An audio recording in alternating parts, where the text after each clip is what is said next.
In-depth, investigative. This is KXAN News Today. Good morning, I'm Tom Miller. Crews are going to be out again today searching Lake Austin for a missing teenager. Austin Travis County EMS responding yesterday after a boat hit the shoreline.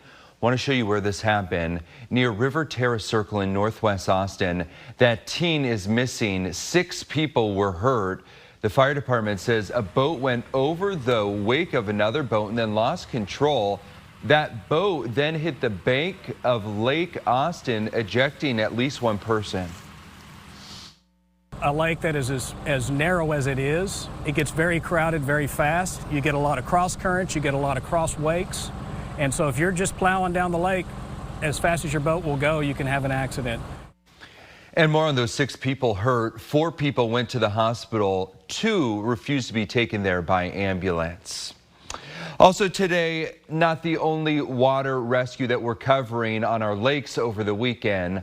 On Lake Travis, investigators say a person died following a crash involving a boat with 14 people on board and a person on a jet ski. First responders were called to Captain Pete's boathouse on Lake Point Cove just before 3 yesterday afternoon. And KXAN Sarah Alshay talked to a man who says he saw first responders trying to save that person's life.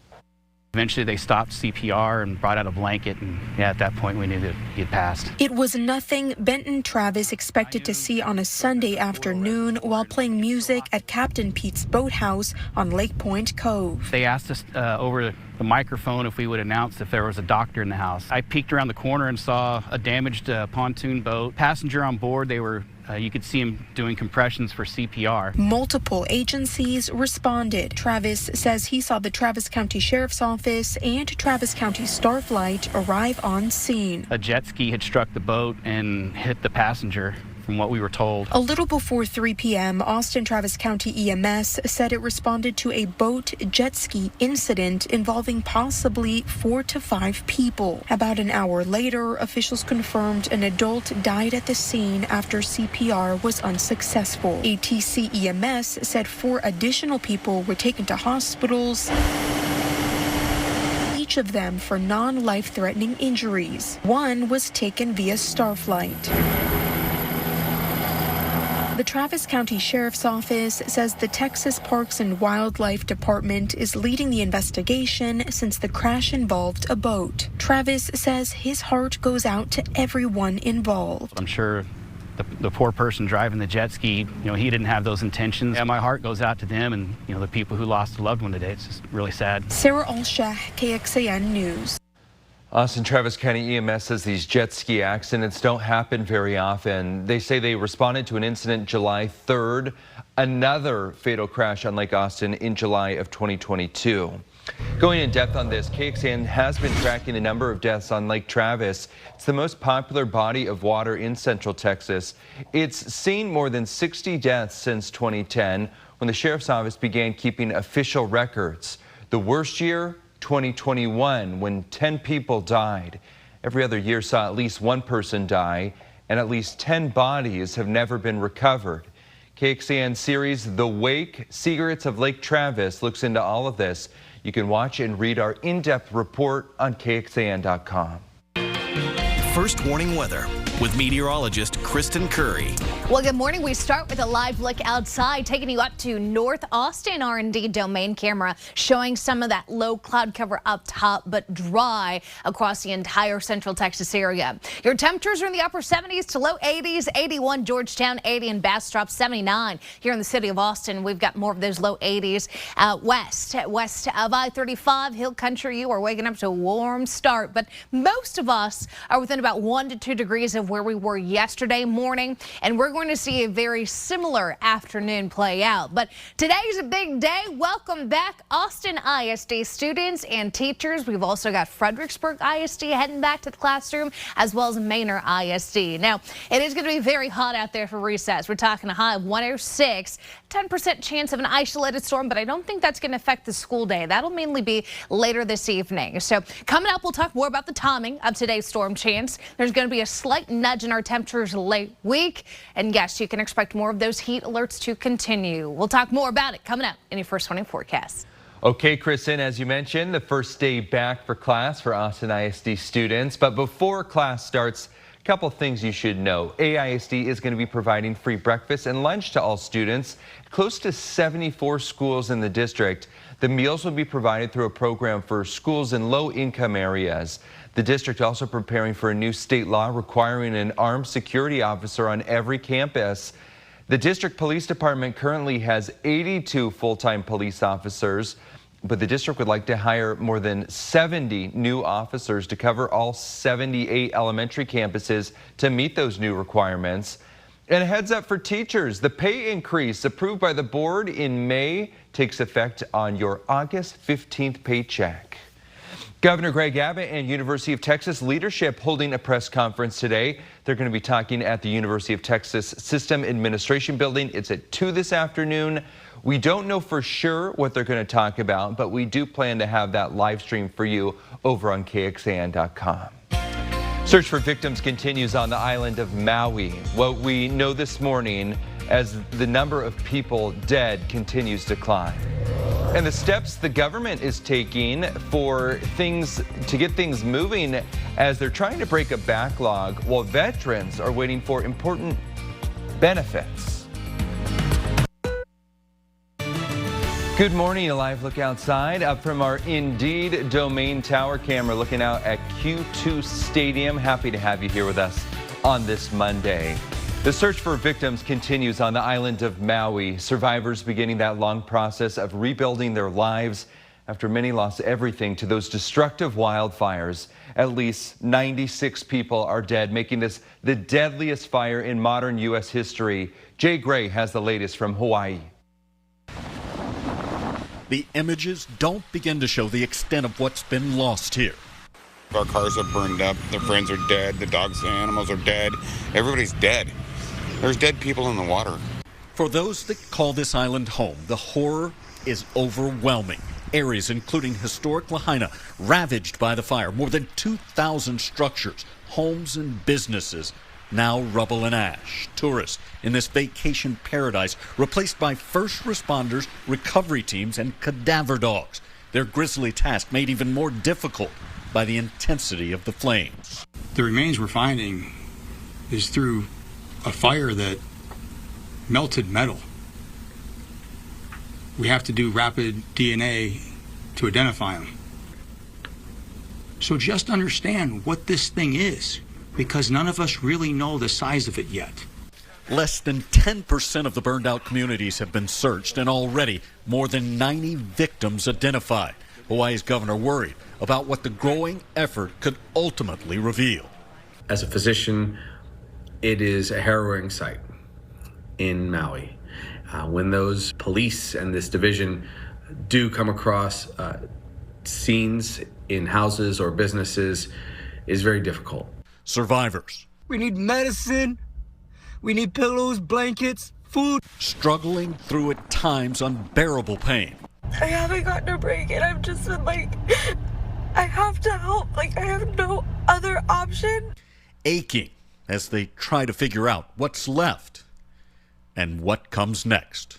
Jay Gray, NBC News, Maui. Just horrific there. Still ahead, frustration continuing to build for some over the bus driver shortage across the country. How you can follow the rules on the road and respect the drivers working here in Texas. And why you might have seen a large police presence out in Cedar Park over the weekend.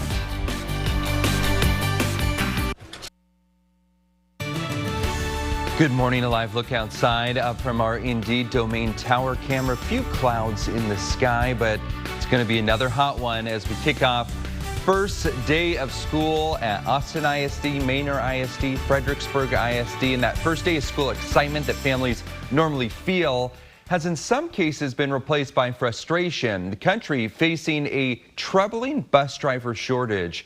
It's caused by a lack of competitive pay, recruiting problems, and strict regulations. Researchers say it's affecting 80% of districts nationwide.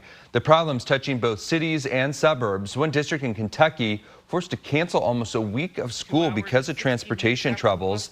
Closer look at just how bad the shortage is and the temporary solutions currently underway coming up this morning on Today. And as we gear up for the first day back in the classroom, a reminder about driving around school buses. It's illegal to pass a school bus actively loading or unloading passengers. Passing on either side can lead to a fine of anywhere from $500 to more than $1,200 here in Texas. Texas law says that drivers must stop when a bus extends its stop sign or turns on its flashing red lights. When a bus is stopped, drivers traveling on either side of the road must come to a complete stop. If the roadway is separated by a physical barrier, like a raised median, for example, drivers do not have to stop for a school bus.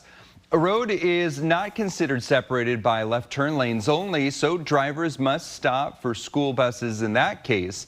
And drivers can only pass a school bus if the flashing lights are no longer activated or if it's resumed driving. So big picture, waiting a few minutes behind or near a school bus when it's loading, offloading kids. Definitely worth it, even if it makes you a little bit late to where you're going. Absolutely. And I always kind of think, is there a cement barrier or some sort of big old median in between me and the other side? If not, I'm stopping. That's just a rule of thumb there. But we're excited. We're so excited to see the kids go back to the classroom, teachers as well. Happy first day. Let me show you what's in store for your bus stop planner as well as recess time, because we do have a few showers up here in the Panhandle. Not expecting those to come down just yet. We do have an itty bitty rain chance later on today. We'll get to that in just a second, but let's get you out the door first. 79 degrees this morning. Feels like temperature already in the 80s. We do have a little bit of humidity in play today. So that forecast high of 106 could potentially feel up to about 110 here in Austin. We're going to see even higher values likely east of I-35, where we see even more of that moisture and more of that humidity. So here's your air temperatures for today. Forecast highs pretty much above 100 degrees, but I'm going to tell you right now, those 104s, 103s we've got out towards Bastrop, Fayette County, probably going to feel more like 110, if not even 115 in spots. So that's where we've got heat advisories. That's where we've got excessive heat warnings covering up every county here in the KXAN viewing area. These heat alerts kick in at noontime. Those will continue until 9 p.m.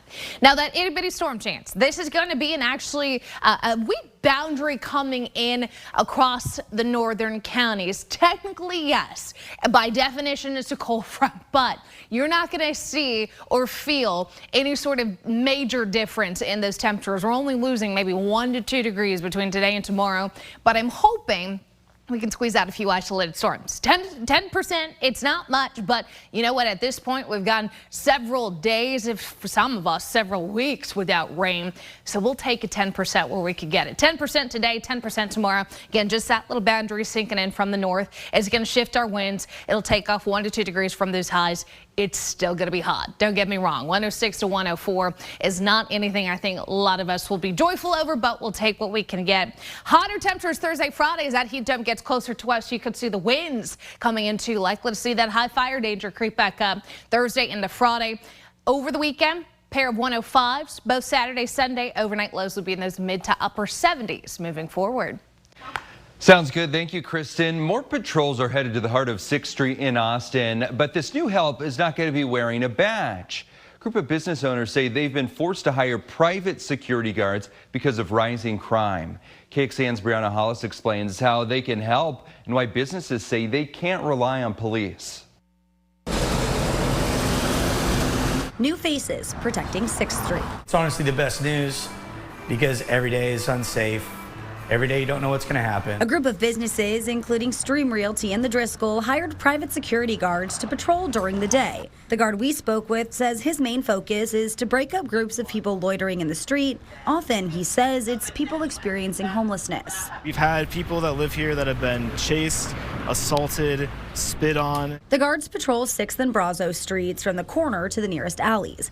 APD says it has increased patrol operations to prevent an increase in crime, but, quote, cannot commit these resources to certain areas 24/7. It's not anything that we take lightly. Councilmember Zoe Kadri believes the quickest cure to downtown safety woes is securing another long-term police contract with the Austin Police Association. What is your comment to the fact that businesses felt like they were in such a desperate situation that they needed to put forth their own money to hire private security? Yeah, I mean, I think, any concerns that I have are valid. The guard we spoke with says he can ask people gathering on the street to move, but he doesn't have much more authority than that unless someone puts their hands on him. If things escalate, the guard says he'll flag down nearby APD officers or DPS troopers, which is what you see here. It's been very significant since we've seen those patrols happen. A small chance of hope to business owners and people walking around. Brianna Hollis, KXAN News.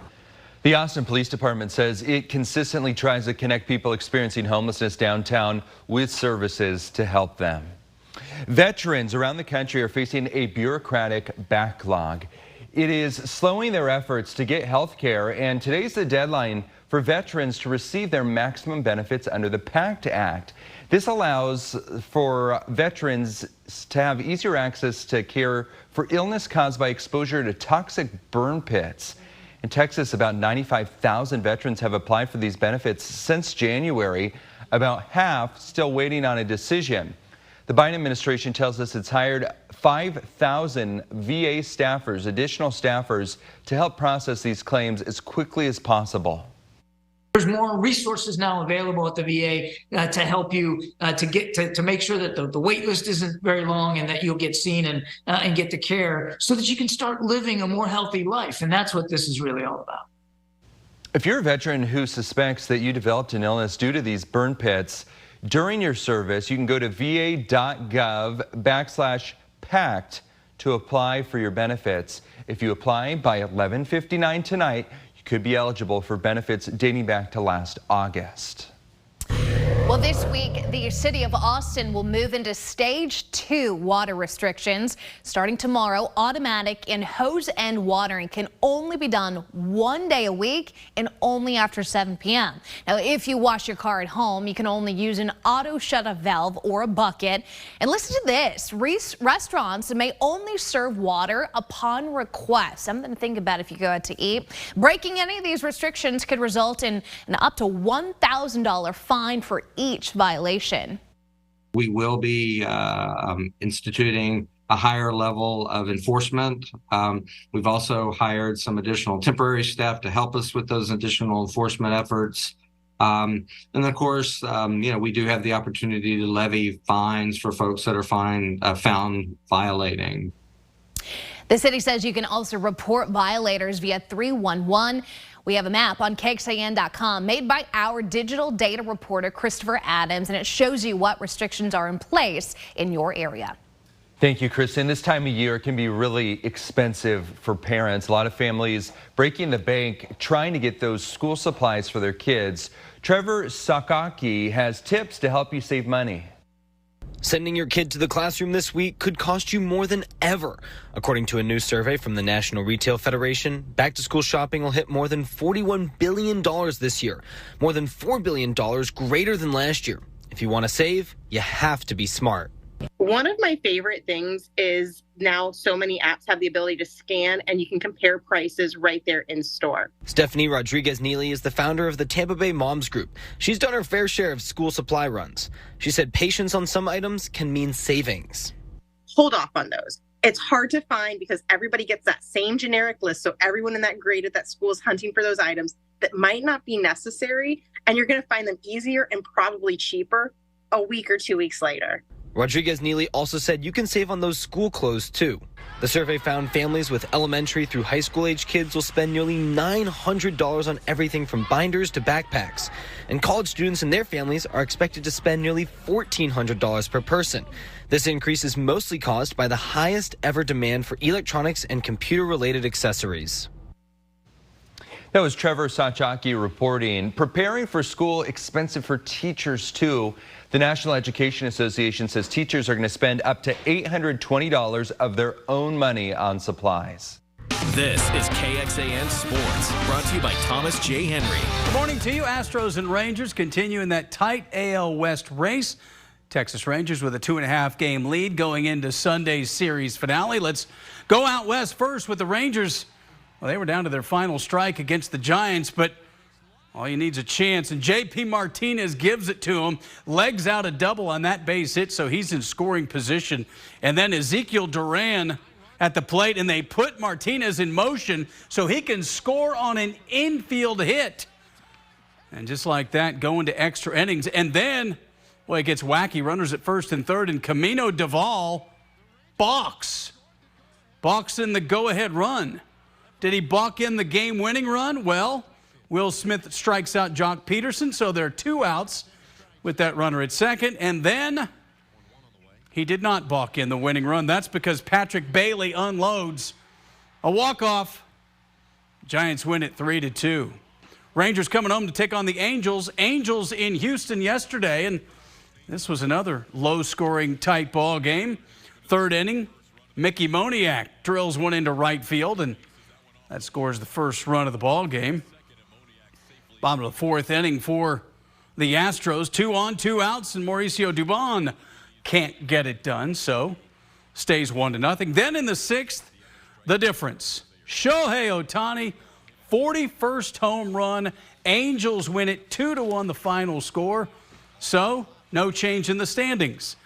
Astros continue to trail the Rangers by 2.5 games. We are now less than 2 weeks out from high school football. A week from Thursday, we've got our first KBVO high school game of the week. McCallum and Anderson from House Park. Back to you. For those listening on our KXAN Today podcast, thanks for being with us. Here's what else we're tracking in our 5 o'clock hour. Sally Hernandez live outside Kasurik Elementary in Austin. Kids heading back to school today for their first day.